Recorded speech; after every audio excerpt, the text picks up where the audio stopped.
que les films porno n'ont pas pour intention d'éduquer, sauf que, en fait, qu'ils le veuillent ou non, ils finissent par servir de référence. Et ça pose un vrai problème de responsabilité.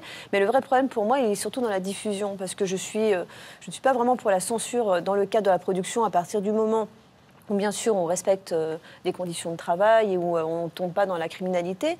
Mais encore une fois, c'est un jeu entre adultes et un film pornographique est fait pour se masturber. Et donc forcément, il va amener à mettre en scène des situations ou des pratiques sexuelles qu'on ne va pas forcément faire dans sa vie. C'est ça qui est excitant, c'est l'aspect transgressif.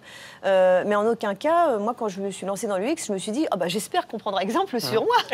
Parce qu'on ne fait pas ce genre de métier pour servir d'exemple. Mais maintenant que j'ai arrêté, je me dis bon, là, il faut en parler, effectivement.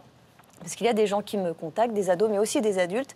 Alors, certains, je tiens à le dire aussi, ils sont très contents, ils vont me remercier en disant bah, « cool, merci, ça m'a déculpabilisé », parce que je me suis rendu compte que finalement, telle pratique sexuelle, bah, voilà, je ne suis pas forcément un pervers, je me rends compte que je ne suis pas le seul à aimer ça, à aimer regarder, à être curieux.